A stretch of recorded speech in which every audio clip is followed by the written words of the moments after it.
नए साल के साथ 135 करोड़ हिंदुस्तानियों को देश के वैज्ञानिकों ने नायाब तोहफा दिया है। देश में एक नहीं दो कोरोना की वैक्सीन के इमरजेंसी इस्तेमाल की मंजूरी मिल चुकी है। साल के पहले दिन एक्सपर्ट कमेटी ने सीरम इंस्टीट्यूट की कोविशील्ड वैक्सीन की मंजूरी के लिए सिफारिश की थी, तो इसके एक दिन बाद यानी कि 2 जनवरी को भारत बायोटेक की स्वदेशी कोवैक्सीन को मंजूरी की सिफारिश की गई और 3 जनवरी को ड्रग कंट्रोलर ने इन दोनों सिफारिशों पर अपनी मुहर लगा दी है। यानी कि देश का कोरोना वैक्सीन का इंतजार अब खत्म हो चुका है और अब जल्द ही दोनों वैक्सीन आपके बाजू तक पहुंचने वाली है। नया साल अपने साथ एक और बड़ी उपलब्धि लेकर आया है। भारत के वैज्ञानिकों ने एक नहीं दो made in India Covid vaccine विकसित करने में सफलता पाई है। भारत में दुनिया का सबसे बड़ा कोविड वैक्सीन प्रोग्राम भी शुरू होने जा रहा है। हालांकि देश में 2 वैक्सीन को मंजूरी मिलते ही अफवाहों का बाजार गर्म है। सबसे पहले आपको बताते हैं वो 5 अफवाह जो कोरोना की वैक्सीन को लेकर फैलाई जा रही है। अफवाह नंबर 1, वैक्सीन लगाने से भी कोरोना हो सकता है। अफवाह नंबर 2, वैक्सीन से कोई दूसरी जानलेवा बीमारी हो सकती है। अफवाह नंबर 3, वैक्सीन मुसलमानों की जनसंख्या बढ़ने से रोकने की साजिश है। अफवाह नंबर 4, कोरोना वैक्सीन लगाने से नपुंसकता हो सकती है। अफवाह नंबर 5, कोरोना वैक्सीन में सुअर के मांस का अंश है। एक तरफ आज पूरा देश इस बात का जश्न मना रहा है कि कोरोना को हराने के लिए टीका आ चुका है।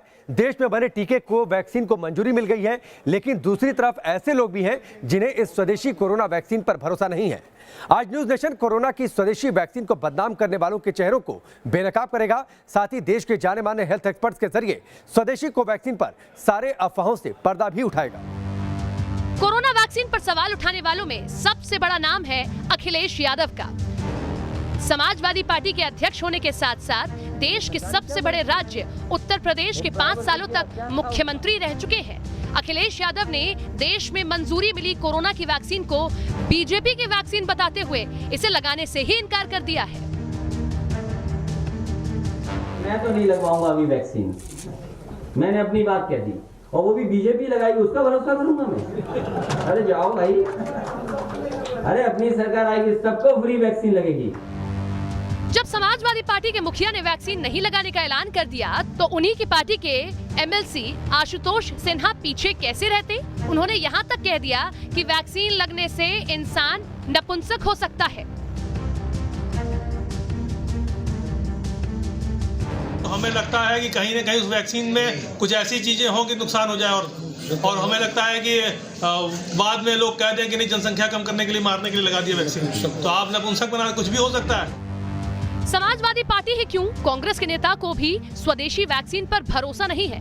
खादी की बात कहने वाली कांग्रेस को लेकर हम ऐसा क्यों कह रहे हैं, तो आप खुद बिहार से कांग्रेस के विधायक अजीत शर्मा का ये बयान सुन लीजिए। दोनों वैक्सीन को लेकर आम आदमी के बीच कुछ संशय भी है। इसे दूर करने के लिए जैसे रूस एवं अमेरिका के राष्ट्रीय अध्यक्षों ने सबसे पहले टीका लेकर पूरे जनता को विश्वास में लिया है। मेरा भी मानना है कि यहां भी भारतीय जनता पार्टी के सर्वोच्च पद पर आदरणीय प्रधानमंत्री नरेंद्र मोदी जी और भारतीय जनता पार्टी के वरिष्ठ नेता सबसे पहला टीका लेके जनता को विश्वास में लेने का काम करें। इसके पहले कांग्रेस नेता शशि थरूर और जयराम रमेश ने भारत बायोटेक की देसी वैक्सीन पर सवाल उठाए थे और कोवैक्सीन को डीसीजीआई मंजूरी को लेकर निशाना साधा था। कोवैक्सीन ने अभी फेज 3 के ट्रायल पूरे नहीं किए हैं। ऐसे में इसे मंजूरी देना चिंताजनक हो सकता है। पूरे ट्रायल खत्म होने तक इसके इस्तेमाल से भी बचना चाहिए।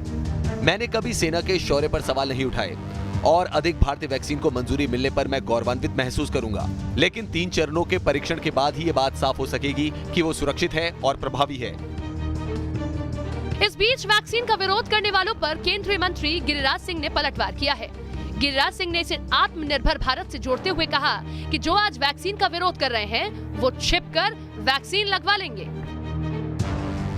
जो लोग आज कोरोना के भय से जी रहे थे उनके लिए एक सुखद समाचार है और इसे राजनीति से न जोड़ें, वैज्ञानिकों को गाली देने के न दें, सम्मान करें, सम्मान करने के बजाय उनको गाली न दें।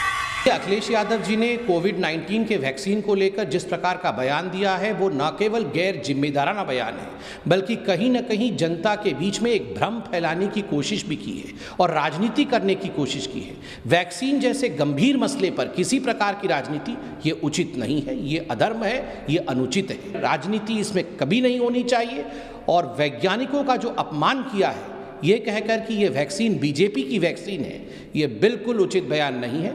अखिलेश यादव जी को इसके लिए न केवल अपने बयान को रिट्रैक्ट करना चाहिए अपितु उन्हें क्षमा याचना करनी चाहिए हिंदुस्तान की जनता के सामने। कोरोना की वैक्सीन पर विपक्ष के सवालों का जवाब तो सरकार की ओर से लगातार दिया ही जा रहा है, लेकिन न्यूज नेशन पूछ रहा है,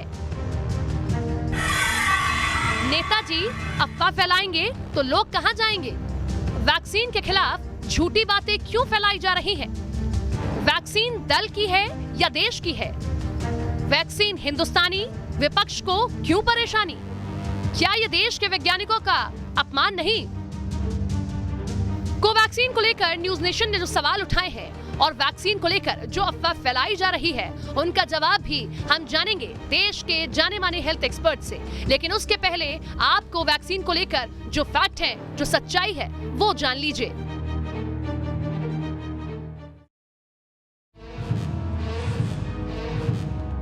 जाहिर है भारत में बनी जिस कोवैक्सीन को डीसीजीआई ने 100% से ज्यादा सुरक्षित बताया है उसे मंजूरी मिलना कोरोना के खिलाफ जारी ग्लोबल वॉर में हिंदुस्तान के लिए किसी बड़ी कामयाबी से कम नहीं है।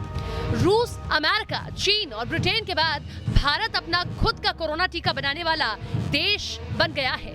ये आत्मनिर्भर भारत की दिशा में भी बड़ा कदम है, लेकिन इसे लेकर जो अफवाहें सामने आ रही हैं, उस अफवाह पर फुल स्टॉप लगाने की कोशिश खुद ड्रग कंट्रोलर ने की है।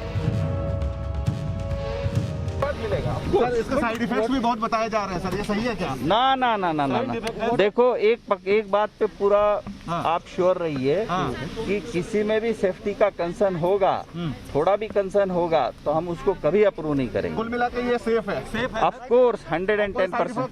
100 नहीं, साइड इफेक्ट थोड़े बहुत तो होते हैं पर वो जो जैसे छोटी मोटी साइड पे पेन होना, थोड़ा सा फीवर होना, थोड़ी सी एलर्जी होना, ये तो हर वैक्सीन में होता है। लेकिन सर लोग ये कह रहे हैं कि इम्पोर्टेंट हो जाएंगे, ये भी सही है क्या? ये तो बहुत ही बकवास है। Thank you. कोरोना की डबल वैक्सीन को मंजूरी देने वाला भारत पहला देश बन गया है और कोविशील्ड के बाद कोवैक्सीन को मंजूरी से उम्मीदें परवान चढ़ने लगी हैं।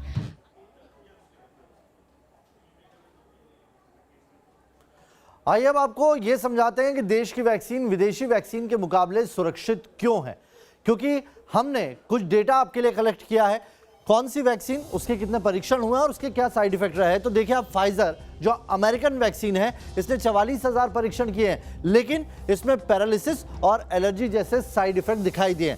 उसके बाद आती है कोवैक्सीन जो पूरी स्वदेशी वैक्सीन है, भारत में ही तैयार की गई है, भारत में ही इसे इजाद किया गया है। ये वैक्सीन के परीक्षण हुए हैं 25,800 और इसमें कोई साइड इफेक्ट नहीं हुआ। उसके बाद कोविशील्ड जिसे भारत में मंजूरी दी गई, मेक इन इंडिया प्रोडक्ट है, इसे सीरम इंस्टीट्यूट ने बनाया है, ब्रिटेन की वैक्सीन है, 20,000 से ज्यादा इसके परीक्षण हुए हैं और इसका भी कोई साइड इफेक्ट नहीं है। ये बताता है कि भारत में बनी ये दोनों वैक्सीन पूरी तरह से सुरक्षित है।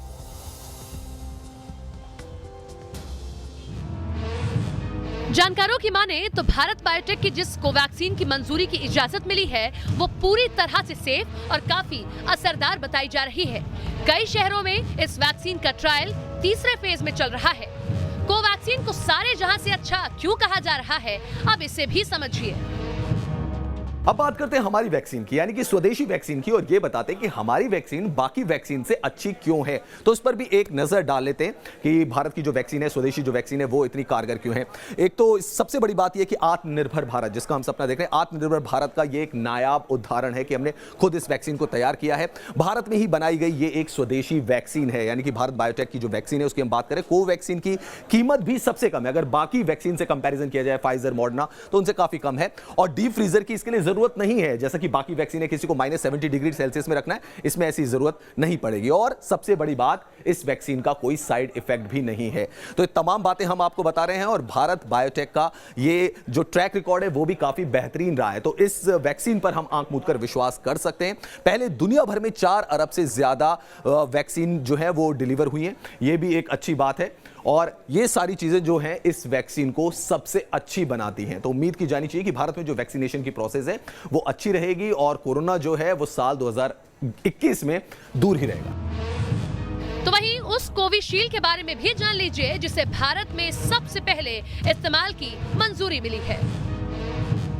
चलिए बात कोविशील्ड की भी कर लेते हैं, जो कि भारत के लिहाज से अगर बात की जाए तो पहली कोरोना वैक्सीन है, और कोविशील्ड के भी काफी अच्छे रिजल्ट रहे हैं। जल्द इसका वैक्सीनेशन जो है वो शुरू हो जाएगा।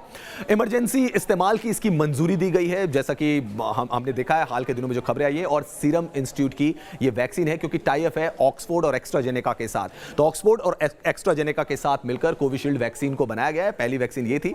प्रोटीन आधारित वैक्सीन की 2 डोज लगेंगी, इसमें भी 2 डोज लगाई जाएंगी। एक डोज की जो कीमत है वो 1000 रुपए होगी।